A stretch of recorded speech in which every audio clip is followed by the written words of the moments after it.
This is my latest automotive purchase, a 2007 Lexus LX470, the Lexus version of the 100 series Toyota Land Cruiser.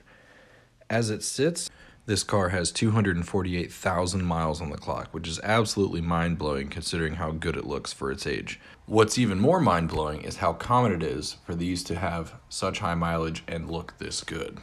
They all just stand the test of time so well. That being said, I do plan to make this my daily driver. In this video, we're going to do a few things to get it perfectly daily driver ready.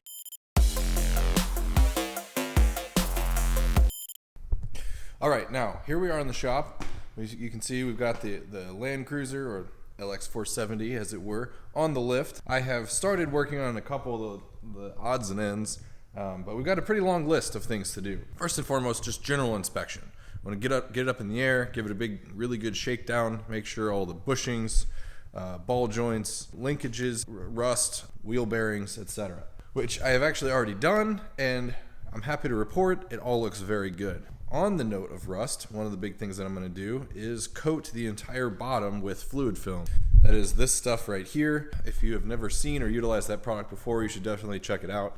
Next thing we're going to do is tire rotation. On the more surgical note, which Toyota and surgical is very relative, especially in relation to having worked on Porsches and Beamers, and a lot of you have seen me do that on this channel.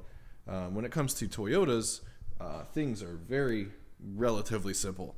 So one of the more surgical things that we're going to be doing on this car, the hood struts are on their way out. Actually, that's one item we're replacing as well. We've got them sitting on the table just over here.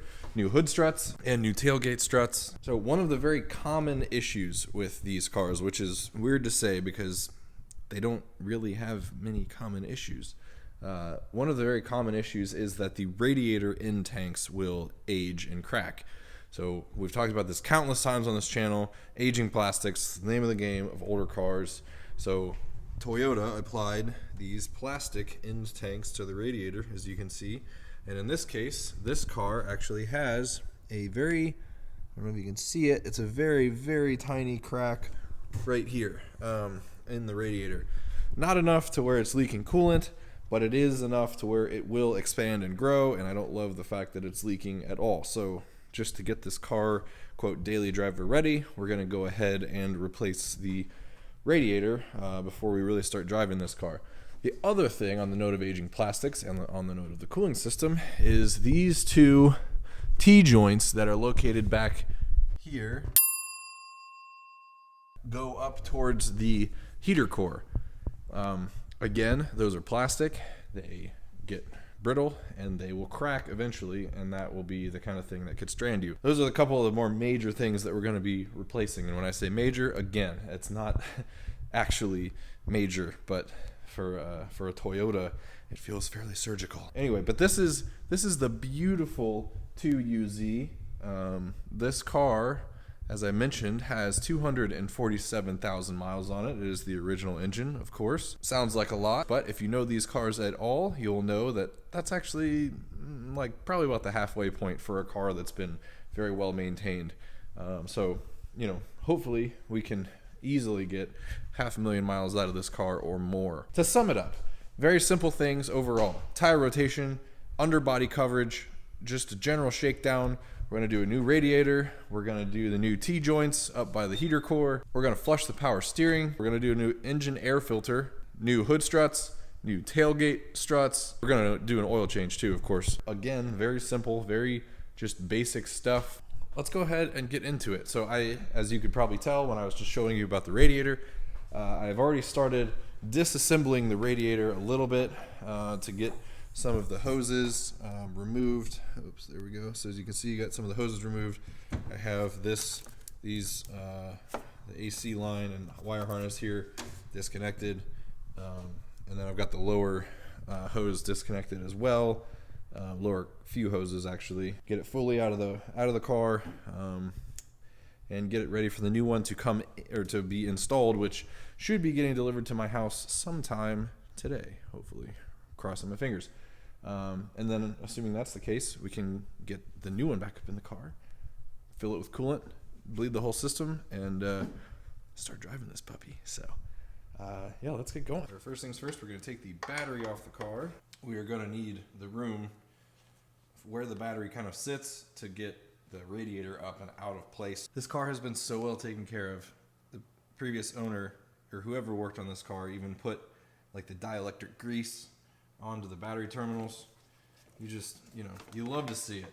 This is the kind of stuff that, us people who work on cars just love to see, that someone went to that extra step and did that extra level of care when working on this car. All right, battery's out. Now we've got plenty of room. I'll show you what this looks like. Now we have plenty of room down in here to get the radiator, up and out of the way. Now that we've gotten the engine beauty cover off, and we can just see what this engine looks like. Literally the only thing that I see wrong with this is there is a tiny little oil leak right here by this VVT solenoid. Other than that, this thing looks absolutely pristine for being, sure, you've got some corrosion on the valve covers and everything, but that's to be expected. We're talking, this is a 15, almost 16-year-old vehicle that's been driven to the moon, quite literally. The condition of everything, it just looks so nice, and I can't believe it. There's no oil leaks, the valve covers are perfect. So anyway, we have now the intake out of the way. We have now the intake out of the way, so we have plenty of room to pull the radiator back and work with it this way if we need. Now we have the battery out of the way, so we can scoot it to the right as we need.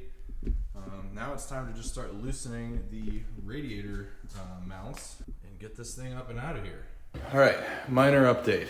As you can see here, the old radiator is no longer there. And in fact, it's sitting right there. I kind of skipped ahead just because I figured I would spare you guys the tediousness of watching me remove a handful of just bolts. So anyway, it actually was not bad at all. Just had to do a little bit of finagling. These lower mounts here for the radiator, then there's two upper mounts here, right there, and there, and then from that you just kind of have to turn the radiator and lift it up out of place, which is why it's essential that the battery is not there, because you really do need that space to be able to get it up and out. It is completely possible to remove it without removing the fan. I had been told that it's easier to do it without the fan in place or pulling everything all up and out at once. That's very much not true. I think what you can do is just separate the shroud like I did here, as you can clearly see.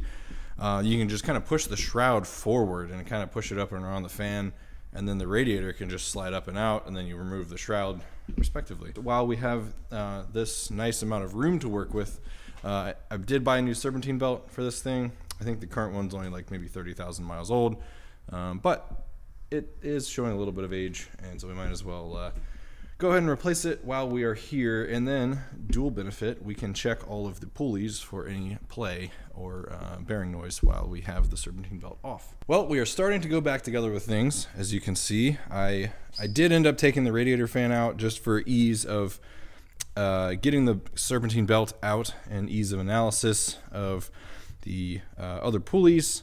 All of which seem to be good. This idler is a little suspect. Fortunately, it's something that we can easily get to with everything still in the car. Anyway, as you can see, I got the new serpentine belt in, got the fan in and installed. I just put the new thermostat in with the new gasket. We have the new radiator sitting, boom, right here. Now all I have to do is get that shroud fit back down in, and then and begin the installation process of this. So let's go ahead and do that now. The other thing we need to do before we get too far carried away is replace those T-joints back there that I had mentioned previously. There's two of them, but those are pretty easy peasy, as you can see. So I might just go ahead and do that.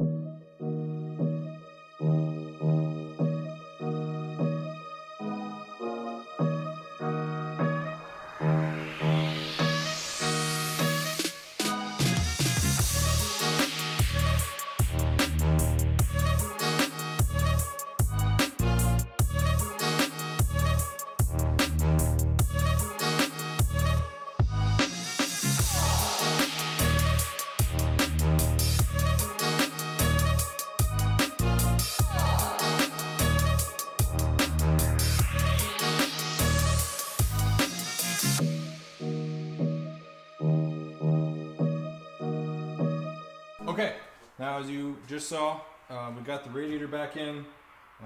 What I didn't show was from the bottom. I had to lift the car up for a little bit and get all the hoses secured from underneath.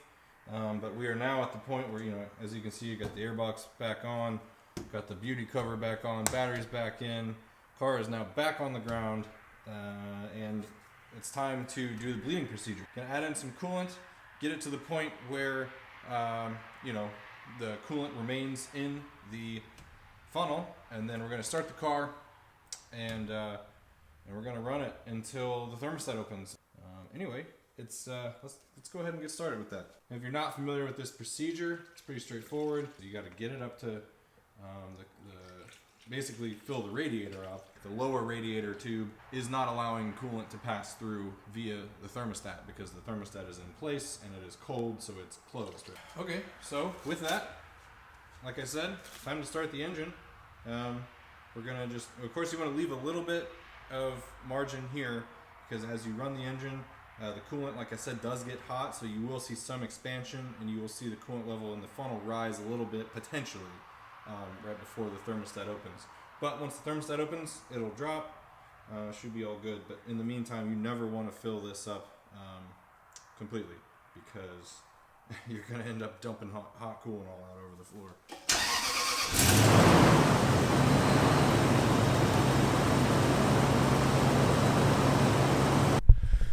Alrighty, everybody. Well, good news. After all of the little updates we did to the Land Cruiser, we got it in a very good state for daily driving.